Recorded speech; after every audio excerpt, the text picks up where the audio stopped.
Howdy. This is the Views from the Schott podcast. I'm your host, and today it is Monday, January 5th, 2026, and I wish you a very, very, very happy Hansel Day.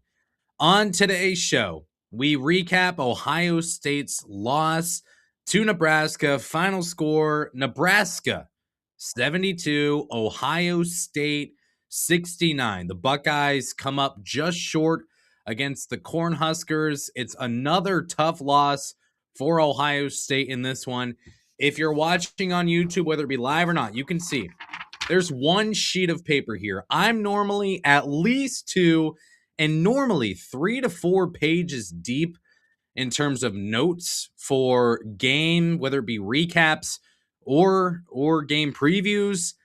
In this one, I have one sheet of paper. I am at a complete loss for words for what I just witnessed tonight in Ohio State's loss against Nebraska. So let's get to the housekeeping first, and then we will get into this game. Highly, highly encourage that you subscribe wherever you get your podcast. As a reminder, this is your only Ohio State basketball exclusive podcast, previewing and reviewing every single game the Buckeyes play. We also have coaches, players, staff members, media members, and a whole lot more on the show in the offseason. So highly encourage you subscribe. It's the only show like it. You don't have to listen to every single episode, but it would be great to have you along this wild journey. Also, on the Substack, I talk about it all the time. Views from the Schott podcast.substack.com. I'll bring it up today because I posted 1, 2, 3 articles, another one yesterday. This is just your spot to be if you want a bunch of Ohio State basketball news and articles and content, and all those types of things. If you're always thinking to yourself, man, I wish there was one place. Man, I wish 11 Warriors covered Ohio State basketball more than they did. Let this be the spot for you. You can subscribe for completely free. All you have to do is enter your email. You will get updated every single time there is something relevant when it comes to Ohio State basketball. Even if it's just a tweet, you will get notified there. So I highly recommend you get there. You can also sign up for a paid subscription, help support the show, help support me, helps me justify spending more time on this. It also gives you access to more scoops and intel, things that no one has any idea about. It's in the Substack, the insider chat. You can sign up for a free week trial. Just shoot me a DM and I will give you a free week. We also we have a thread every single game where we just talk about Ohio State basketball as the game goes on without all the crazy that you see on Twitter. So that's a nice perk of it as well. Of course, we are sad in that chat tonight. Would love for you to join us as well and be sad with us.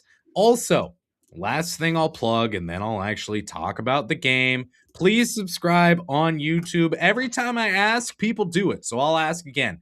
Subscribe on YouTube, please. Like the video on YouTube. Like the video if you're watching on Twitter as well. Let's get this show out to the masses and let more people know that there still is at least one person covering Ohio State basketball, no matter what happens. So thanks for being here today. Really, really appreciate it. This was not a fun night for Ohio State. This was not a fun night for the fan base. It's been a while since I felt like this after a loss. You know me. If you're new to the show, then I'll tell you this. But if you've listened to the show for a while, you know how I am with games. I'm very slow to react. I pride myself on being measured, on taking a look at the numbers, not letting a 40-minute game, which is less than 1% of a season, determine how I feel about an Ohio State team, for example. 20-minute game is less than 1% of the season. I got tripped up there with the math. Regardless, I try not to get too up or too down depending on how Ohio State basketball performs. There's one game that has driven me nearly to the edge, and it was last year when Ohio State got lambasted by the Auburn Tigers and Jani Broome. Outside of that, I generally am pretty even keel, try to keep it on the down low, not be too up or down, like I said. But man, this is a game that it's really easy to teeter on how you feel about Ohio State basketball? It's really easy. I will tell you one thing. There is a Twitter account that I feud with a fair amount, and I will actually find that Twitter account right now because they deserve a shout out. I used to be pretty mad at this account. I absolutely feel the passion that he or she has for Ohio State basketball. It's official Ohio State DG. You probably know that account. He's got over 16,000 followers on Twitter. He absolutely flames Jake Diebler every single chance he gets. And I'll tell you what, my tune has changed on that account because I see him tweeting all the time, and he's passionate about Ohio State basketball. There are some fans who are actively rooting against Ohio State because they don't want Jake Diebler to be the head coach. That is absolutely asinine to me. I cannot believe anyone would do that. It's stupid. You want to go backwards 2 years. You want to risk losing Anthony Thompson and Alex Smith and LJ Smith and a chance at Cam Mercer? Go for it. If you want to lose your head coach, there's a lot of ripple effects to that. Just be advised on that. But I will say, after a night like tonight, man, I've had Jake Diebler on the show. I've had a lot of his staff on the show. I've had a lot of people within the program on the show. I want them to be successful more than anything because I know those people, some better than others, but I know a lot of people there and I get to know them and I see how much work they put into this. So I so badly want them to be successful. And at this point, in this game, in this moment at 9:19 p.m. Eastern on January 5th, 2026, I have got the least amount of faith that I have ever had in Jake Diebler and in this program. And again, I'll say it.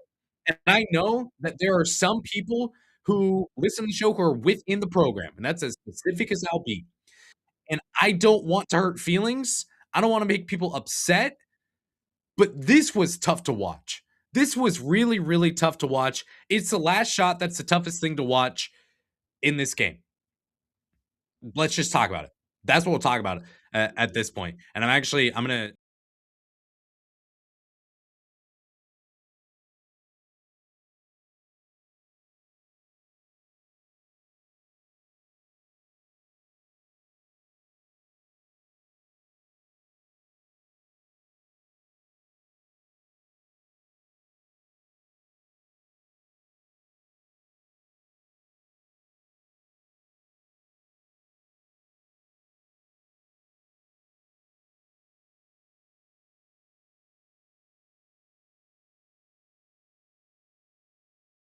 I'll do it in a second. I'm back. If you're watching on YouTube, here's what we're doing. Okay, we are trusting a 12%, 11.8% to be a 3-point shooter when the game is on the line to win the game. And the reason that I want to bring this play up so badly is to show you that this play was designed for Chris.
with 6 seconds left. And what could have happened? We could have taken a timeout. Ohio State could have taken a timeout and reset. You know what? Joel Justice. He's one of the brightest minds, I think, that a lot of people don't know about. He's your offensive coordinator at Ohio State. He's probably going to be the one, maybe Jake Diebler. I don't really care. Someone's going to sit down and drop a play there when he called timeout with 5 seconds left. You're down by 3. Christoph Tilly should not be taking that shot. That is malpractice. That is, to me, as someone outside the program, I don't understand it whatsoever. How Christoph Tilly is taking a 3-point shot. He's not in the game, by the way. Christoph Tilly, he made 1 3. He was 1 of 3 from deep. He had a chance for another 3. Wide open. I mean, wide open. No one in the same stratosphere as him. Okay? The players would have to strap on a helmet and go to outer space to be closer to Christoph Tilly than they were when he had a ball in the second half and he travels instead of taking the 3. And I know that there's probably a lack of confidence there from Christoph Tilly. I get that due to the poor shooting. But my gosh, man, you've got to have more confidence. And that shows me that he shouldn't be taking the shot at the end of the game. I struggle so much to look at this game, to look at this performance, and have a great deal of faith in the coaching staff right now, particularly in Jake Diebler. And again, I don't want that to be the case for Ohio State. I want Jake Diebler to be the greatest coach that has ever gone through Ohio State. That's what I want. So it pains me to say this. I want him on the show next year, and I want to show him this clip and say, Coach, you turn it around. What an idiot I was. Thoughts? And then just let him go. That would be fantastic. I don't know if that's going to happen at this point. This is what I've said all along. As you look at what Ohio State has done this year, you look at the Notre Dame win by 1 point. Notre Dame, just take a look at Notre Dame in our handy dandy net. Control F. Notre Dame is 68th in the net right now. Probably not an NCAA tournament team. Ohio State won by 1 point, and they needed basically a buzzer beater to do that. You lost to Pitt. On a stupid shot. So I get it. It was a dumb shot. You lost to Pitt. They are 7-8. The Pitt Panthers have lost more games than they won on January 5th. Let's go to the next power conference game that Ohio State has played. That would be Northwestern. They won by 4 points. Cool. Lose to Illinois by 8 points. Illinois is a very good team. Ohio State was very close for a lot of that game. But they came up just a bit short. West Virginia, you won by 1. Took you a bunch of overtimes to get there. West Virginia, right now, honestly, I don't think West Virginia is an awful team. They're 89th in net, though. That's not good enough. Big 12 play will bring that number up naturally. They've got to win some games for that game to look respectable. And then you lose to North Carolina by 1 in a game that you should have freaking won. And again, you fumbled in the last seconds. And that's been a trend now as we talk about Ohio State in close games, whether it be Holtman at the end of that era or now under Jake Diebler, Ohio State really struggling in those tight games. The win over Rutgers, by the way, you're down by 15 points to Rutgers. Rutgers sucks. Rutgers absolutely sucks. So my opinion has been now for a couple weeks. I think it's been since the North Carolina game. It might even be before that. I don't believe Ohio State is an NCAA tournament team this year. If you listen to this show, and I bring this up all the time, I know you're tired of hearing me saying it. If you listen to the show, you know that I'm not pessimistic on Ohio State basketball.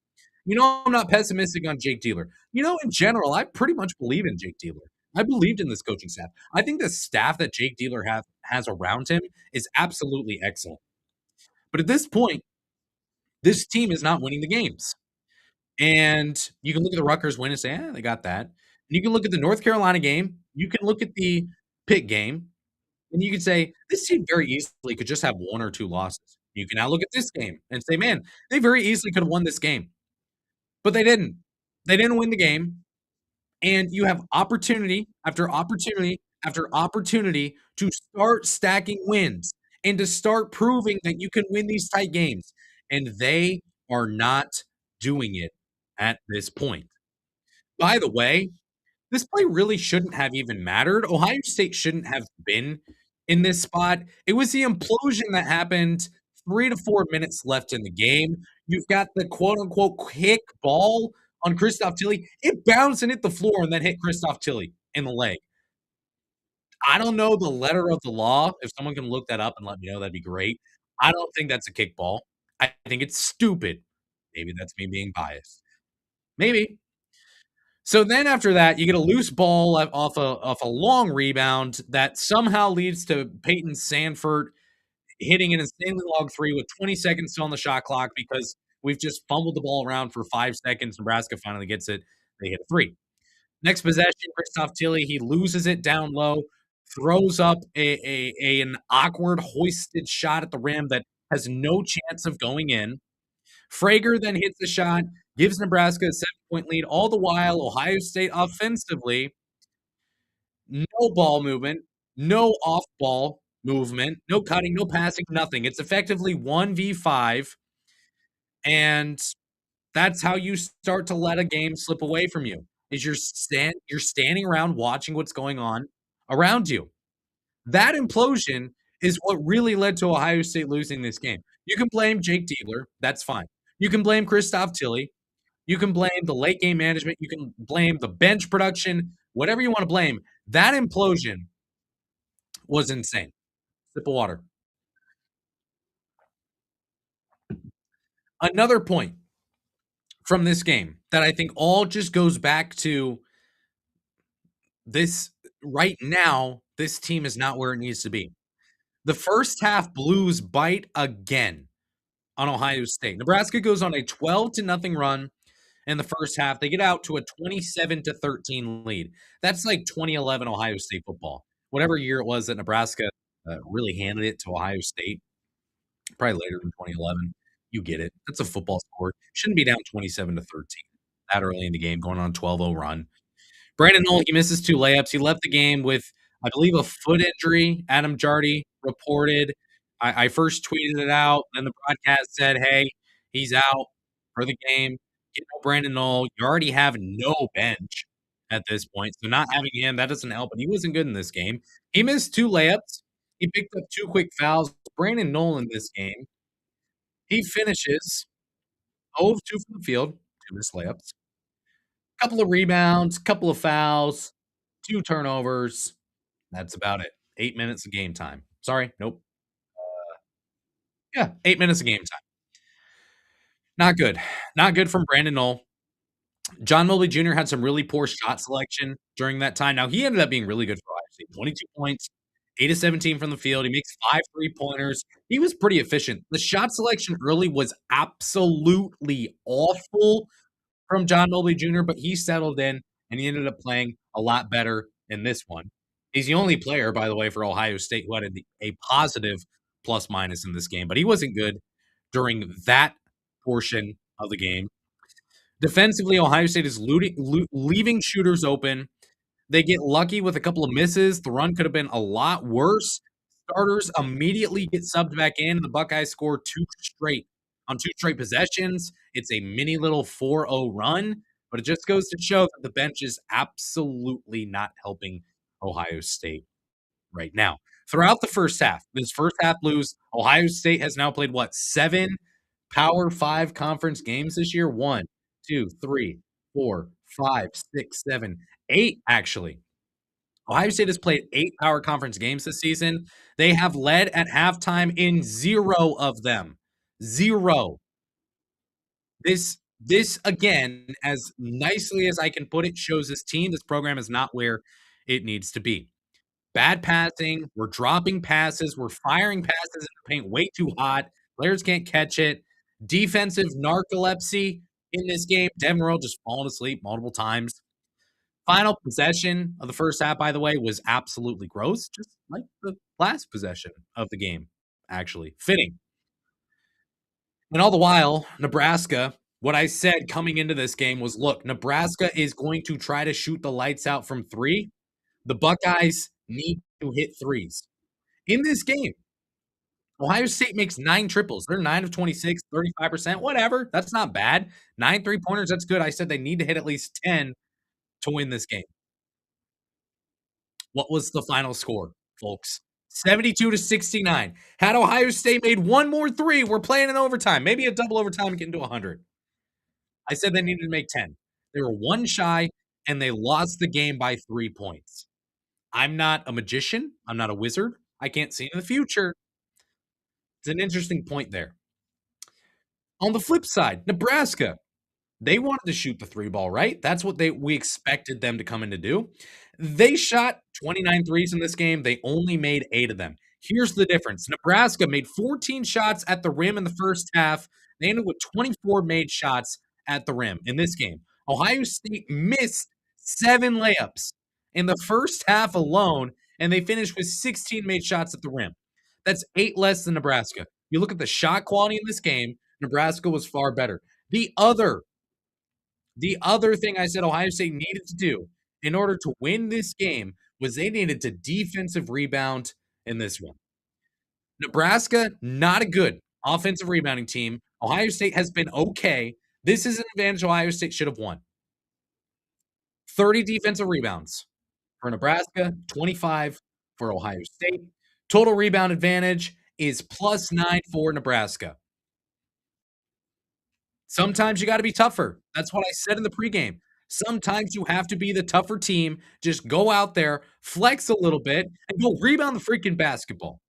And you know what happened with Nebraska? The rebounds that they picked up immediately turned into transition, allowed them to run down the floor and go score. Ohio State, on the flip side, they played a lot slower in this game, limited their possessions. It is what it is. Sounds like Ohio State against Miami, quite frankly. But Ohio State did not rebound in this game. So the two keys to the game, one, they were not good at all. The other, they were one shy of the goal I set for them. They lost by 3 points. Makes you think. The other thing I'll say, the bench, I've said on this show, I'm not all that concerned about bench scoring for Ohio State. If they score, they score. I don't care. Here's the thing, Ohio State scored 69 points in this game. Gabe Cupps played 12 minutes. Brandon Knoll played 8 minutes. And Colin White played 2 minutes. Of those 3 players, 0 combined points scored, all of 2 from the field. Now, I know you're foaming at the mouth wanting to shout, "Free Gru," or "Free Jason Chapman." Folks, they're not going to be freed.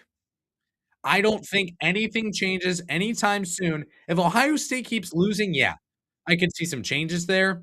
But right now, I don't see anything changing.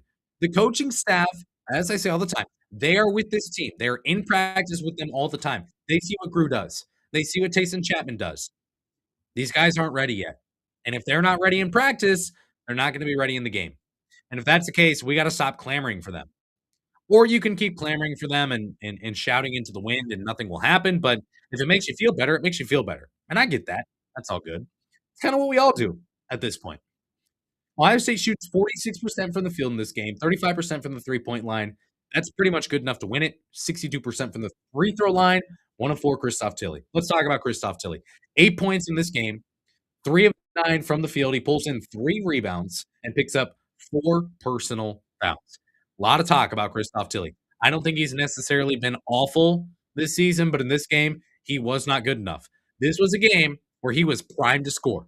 Nebraska, as I said in the pregame show, their defense at the rim, not good, not great. It's average. It's okay, but it's not great. This was a game where Christoph Tilly was primed to score. Unfortunately, he got the shots. That was a question I had. Is Ohio State going to get the shots at the rim? Christoph Tilly got the shots. 3 of 9. He had 9 opportunities, made 3 shots. Not good enough. Bruce Thornton, 16 points, 14 of those come in the second half. Needing more consistency from Bruce Thornton. It feels like for a guy who is going to potentially lead the program in all-time scoring, why are there so many empty halves from Bruce Thornton? I don't know. And I feel honestly, at this point, I feel like I'm sinning just talking negatively about Bruce Thornton because my gosh, everything he's given to this program, everything he's been through, and right now teetering on missing an NCAA tournament yet again for a 4th straight year. Bruce Thornton does not go to the NCAA tournament. Feels bad to say anything negative about him. You'd like a little bit more. But you know what? Here's the thing. Ohio State left a lot of shots short. Bruce Thornton did this in this game. John Mobley did it. Amari Bynum did it. Christoph Tilly did it. Devin Royal did it.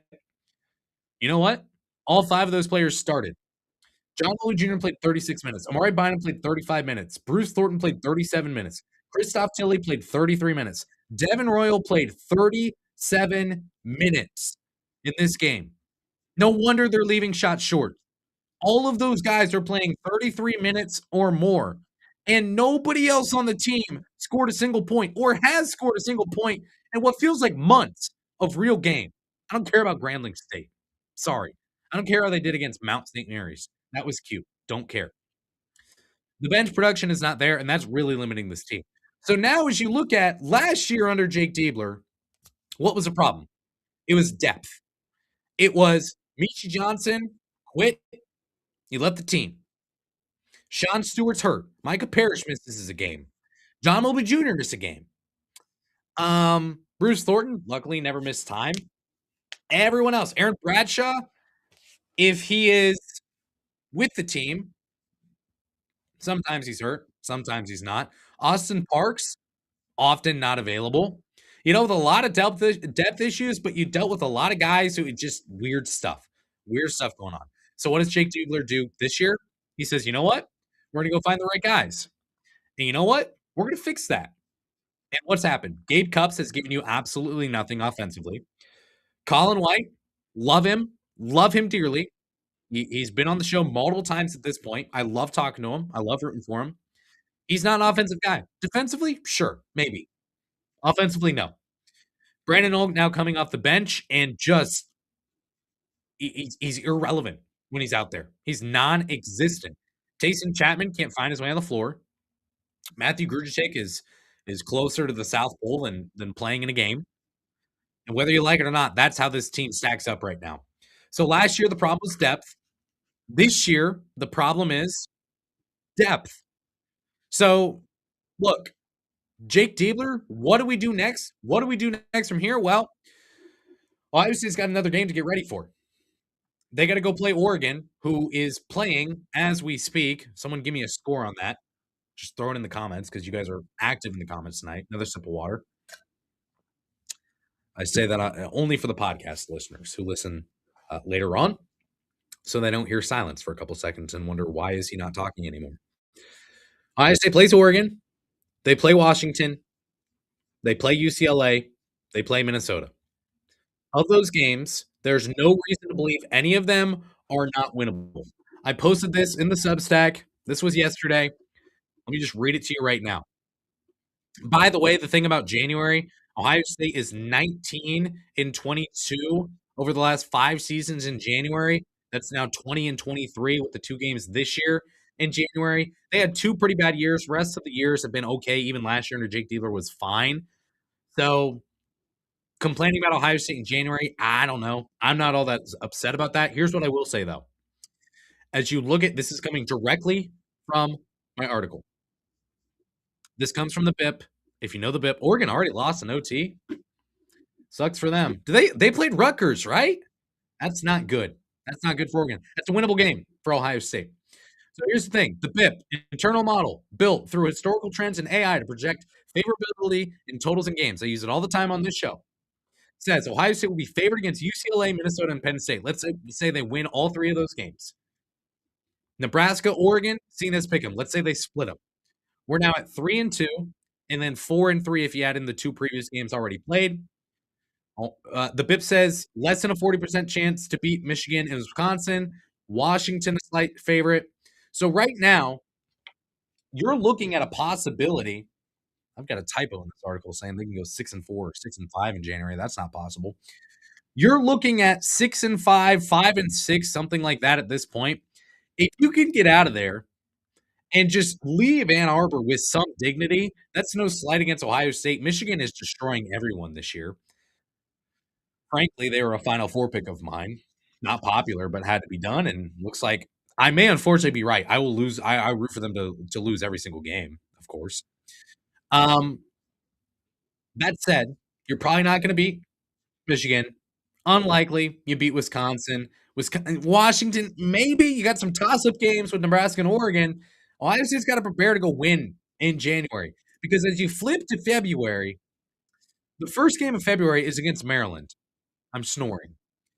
Then you've got Michigan, USC, Virginia, who is legitimately good, Wisconsin again, Michigan State, Iowa, Purdue, Penn State, whoop, whoop.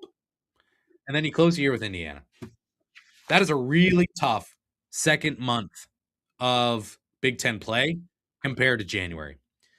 So you've got to start sacking wins. And that's why this freaking game, man, this game is so frustrating because you let it get away. You should have won this game. The implosion with about 3 to 4 minutes left in this game. That implosion's what lost you the game. And the weird play with Christoph Thiele didn't make any sense to me. I've already talked about it on the show. If you're joining late, you can go take a look at it earlier on the show, show the video and everything. But this is why these games sting so bad because you've got to start winning these games. You know what? When you go out west, Oregon, Washington, you're going to have to win both now. You get UCLA at home Saturday game. Should be a great environment in the Schott. Yeah. Shout out the Nut House. You got to win that game at this point. And I'm not saying any of these games are must wins, but you got to start stacking these wins in January or else February we're going to be playing for what? Not even pride, man. So this is about the most frustrated you can probably feel. It's about the most frustrated I've been after an Ohio State game since I've done this show, which is now several years. And it is what it is. You move on.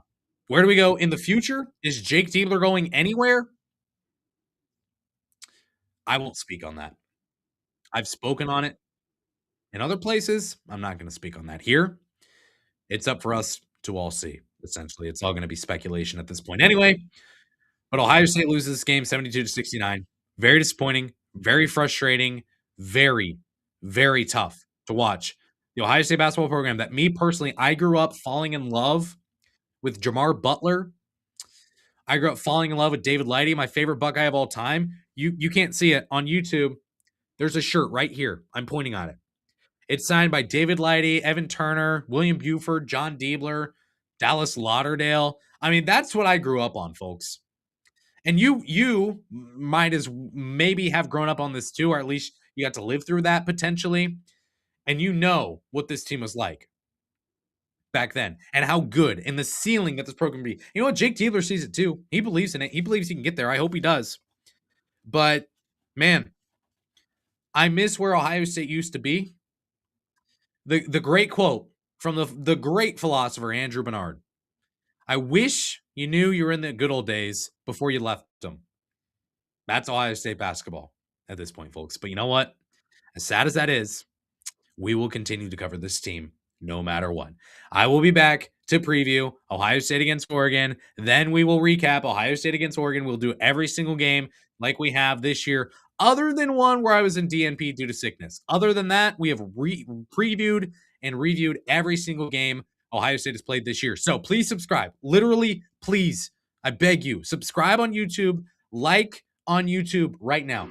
Let me give you that link, actually, because I know most of you watch on Twitter, which is fine. I'm not going to be mad at you for that. There's the link. It's in the chat. Just go on over to YouTube real quick, like the video. That would be wonderful if you wouldn't mind doing that. I'd truly appreciate it if you could do that.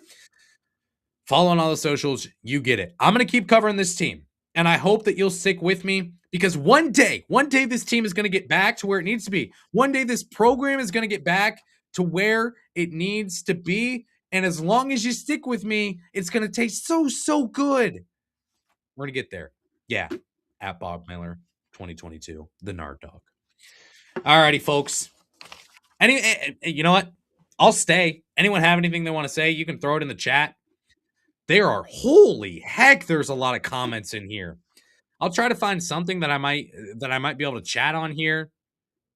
I guess. OSU_Gru21. No profanity in the chat, please. Come on, man. It's a family show. But I don't disagree with you. Oh, more profanity. You all are being naughty today. You have been naughty this evening. Jason Chapman and Matthew Grujicic should transfer. I don't know. I guess we'll see when we get to that point.